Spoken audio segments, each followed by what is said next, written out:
خپله به پخپله د خپل ځان خپل بدل اخلم، خو ستا نه به جانانه ستا نازونه په څه چل اخلم. زما په چکر جانانه ټوله پښتونخوا وینم، زما په چکر جانانه ټوله پښتونخوا وینم، رنګ د پیښور اخلم او خوند به د کابل اخلم. السلام علیکم ګرانو کتونکو، سلامونه او نیکې هیلې ومنئ. پروګرام پیرزونې سره زه یم ستاسو کوربه محمد شاه خان دلکش. څنګه چې تاسو ته پته ده پروګرام پیرزونه کې موږ ګرځو شاعرانو پسې، ادیبانو پسې، هغوی سره مرکې ریکارډ کوو، د هغوی په ژوند باندې خبرې کوو، د هغوی نه د خوند ځان سره پروګرام پیرزونه کې میلمه کړی دی زلمی ځوان او ډېر کم عمره شاعر سعد سحر. یعنې به شعرونه هم اورو، خو ټولو نه مخکې پروګرام پیرزونه کې ته زه سلامونه او احترامات وړاندې کوم. السلام علیکم سحر صاحب. وعلیکم السلام. ډیره زیاته مننه د پیرزونې ټي وي والو ټیم چې موږ له خپل قیمتي وخت راوبخو، موږ له دونه وخت راکو چې زموږ زګي ته راغلل او زموږ د ژوند په حواله سره یا د شعر او شاعرۍ په حواله سره زموږ نه پوښتنې کول غواړي یا زموږ داسې ټیم راکړو، نو ډیره زیاته مننه یو کوم، ډیره زیاته د زړه د کومې نه مننه کوم. سحر صاحب، د پیرزونې مینوالو سره خپل پیژندګلو کې سحر څوک دی، کوم سره تعلق لري؟ سعد سحر چې د بنیادي توګه باندې د لونخوړ ضلع مردان سره تعلق لرم. او صحیح، الله دې همدغه شان دی وکړي څنګه چې تاسو غواړئ. سعد سحر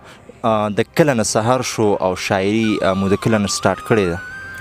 نو شاعري خو چې کله په 2014 کې په 11 رمضان باندې زما والد صاحب وفات شو، نو د هغه وخت نه به ما کې د شاعرۍ د ماده چې کومه ده په ما کې راژوندی شوې وه، خو په هغه ټیم زه د غزل او د شعر او د شاعرۍ یا د نظم په هیڅ حق زه نه پوهېدم، خو خیر هغه خپل کوشش ما برقرار وساتو، لګیا وم، خپل کوشش مې کوه، د یو نه تپوس کوه، د بل نه تپوس کوه، شاعر سره څنګه میلاو شم، د یو شاعر سره کوشش به مې ډېر زیات کوه، خو الان کې ما ته به دونه څوک میلاوېدل هم نه، او زیات تر خلکو به زه ډسکرج کولم چې لکه ته نشي کوې، ته نشي کوې، خو خیر زه خپل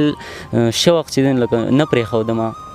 او زه به دې خبره ډېر زیات مجبوره کولم چې خامخا به ته یو شاعر جوړېږي، د دې قام دپاره، د خپلې مینې دپاره، د خپلې پښتو دپاره، د خپلې مورنۍ ژبې دپاره به ته خامخا د شاعري کې. نو زه دې حالاتو پرې نه ښودم، زه دې موړ ته راوستم په 2015 کې زما په 10مه میاشت کې په 14 تاریخ د شورو ورځ وه، خدای مې نه غلطوي، چې ما ولنې غزل ولیکو په هغه شپه باندې ماسوتن 10 بجې به وي زما خیال دی، ما ولنې غزل لیکلی او د هغه وخت نه چې لکه مطلب ما د شاعرۍ آغاز کړی دی. صحیح، ډېر تفصیلي جواب مو راله راکو. مینوال به هم په انتظار وي چې سعد سحر به څه لیکلي وي او موږ به ترې څه اورو، نو څه به راسره شریکوئ نن پروګرام کې؟ نو غزل به هم در سره شریکوم، د هغې نه مخکې به در سره شعرونه هم شریکوم، خو د ټولو نه مخکې وړاندې آغاز چې کوم نو د حمد یو څو شعرونه در سره شریکوم چې د خپلو مینوالو سره، چې مومنان به سجدې پرېږدي له حیرته، مومنان به سجدې پرېږدي له حیرته، که خبر شو د خپل رب د لوی قدرته، په ذره ذره ذره کې د حکمت دی، په ذره ذره ذره کې د حکمت دی، په ذره ذره کې پروت حقیقته، نابینا یو که نه وړاندې وروستو ګورو، مزې اخلو ستا د هر ښکلي نعمته. او شعرونه به سره شریکوم چې ما خو دم په دم غمونه ولیدل، ما خو دم په دم غمونه ولیدل، ما په هر قدم غمونه ولیدل، او چا د ژوند نه سمې مزې واخیستې، چا د ژوند نه سمې مزې واخیستې، او چا په ژوند کې سم غمونه ولیدل. او نور شعرونه به سره شریکوم چې زړه او ځیګر د یو بل څه کیدی شي، زړه او ځیګر، زړه او ځیګر د یو بل څه کیدی شي، درد او پرهر د یو بل څه کیدی شي، دا چې مننه، دا چې د یو بل نظاریږي دواړه، دا چې د یو بل نظاریږي دواړه، سپوږمۍ او لمر د یو بل څه کیدی شي،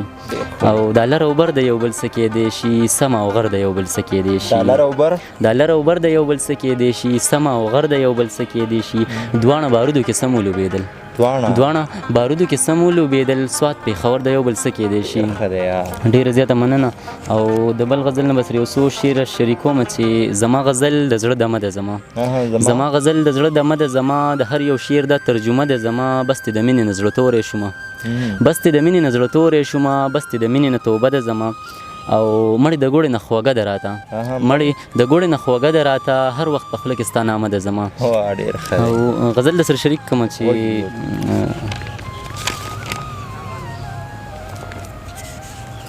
غزل شریکوم چې خاموشي وخوړم د شور نه مې اوس یره کېږي خاموشي وخوړم د شور نه مې اوس یره کېږي زړه مې نری شو د پیغور نه مې اوس یره کېږي او لکه ماشوم د هر طرف نه راته بو بو کېږي لکه ماشوم د هر طرف نه راته بو بو کېږي لکه ماشوم د هر یو لور نه مې اوس یره کېږي لکه ماشوم د هر طرف نه راته بو بو کېږي لکه ماشوم د هر یو لور نه مې اوس یره کېږي او چا ظالمانو را د هر ځای کې بارودې خودي چا ظالمانو را د هر ځای کې بارودې خودي قسم په خدای چې د خپل کور نه مې اوس یره کېږي چا ظالمانو را د هر ځای کې بارودې خودي قسم په خدای چې د خپل کور نه مې اوس یره کېږي او ستا هر یو ظلم ډېر په مینه ما برداشت کړو ګرانې ستا هر یو ظلم ډېر په مینه ما برداشت کړو ګرانې مړ دې کړم یاره ستا د زور نه مې اوس یره کېږي او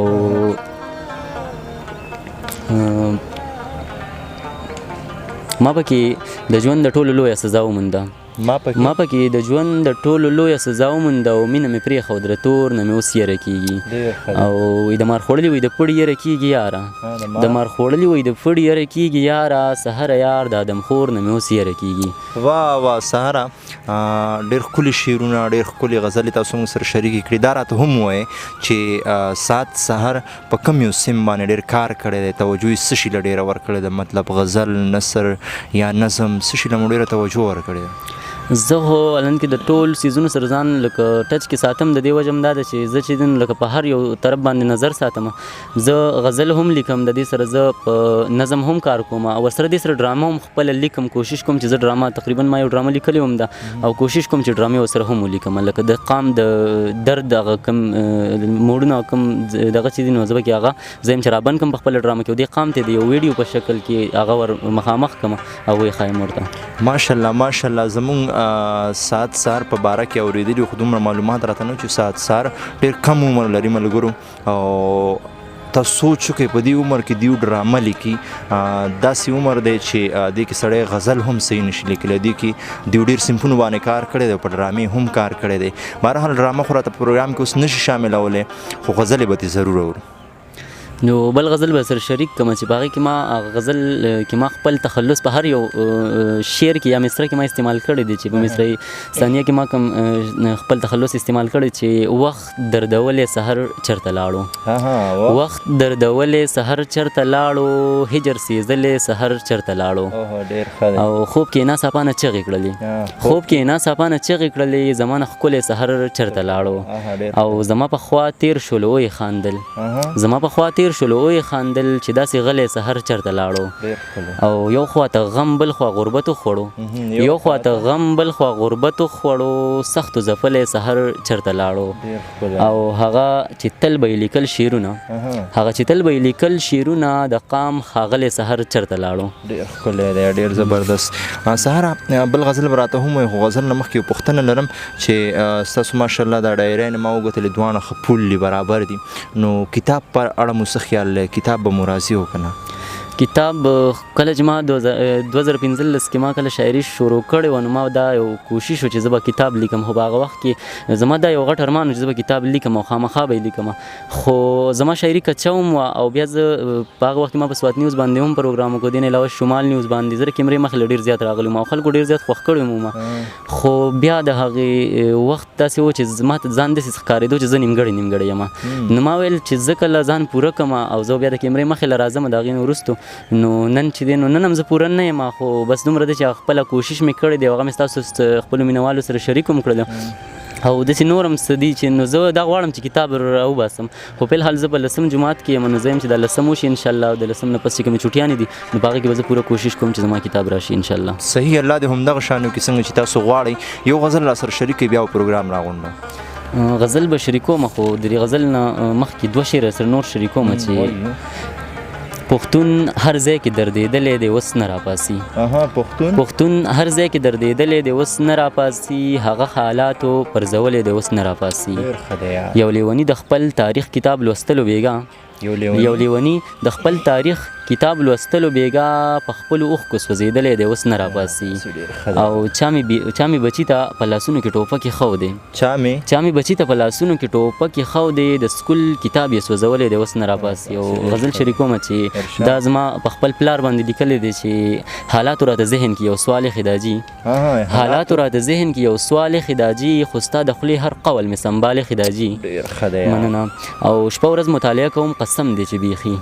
شپه ورځ مطالعه کوم قسم دی چې بیخي، اوس لوبې مې پرېښودې، اوس مې بال ایښی دا جي. او توره شپه کې تور خلک راځي د شد دپاره، توره شپه کې تور خلک راځي د شد دپاره، اوس هر سړي په لاره کې مشال ایښی دا جي. او نه د خپل الله نه یو ګیله کوم توبه،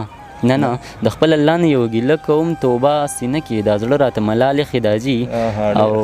دا ستا خبرو دومره دانشور کړم چې بابا، دا ستا خبرو دومره دانشور کړم چې بابا، د علم ذخیره مې مالامال ایښی دا جي. او مقتیارز ده چې ستا ښکلی سحر د هر سړي د سترګو خس دی، ستا ښکلی سحر د هر سړي د سترګو خس دی، سحر ته هر سړي په لار کې جال ایښی دا جي. ډېره زیاته مننه کوم د پیرزونې ټي وي والا چې وخت راله راکړو، ډېره زیاته مننه. ډېر ښکلي شعرونه دي تاسو واورېدل ملګرو. دا اوس ساعت سهار کوم نه چې تاسو خوندور شعرونه واورېده او خبرې ترې هم واورېد، انشاءالله ستاسو به خوښ شوی. بیا به هم ملاقات کیږي په یو بل پروګرام کې د یو نوي ملګري سره. تر هغې دمه چې چېرته یې ښاد، آباد او بریالي اوسئ.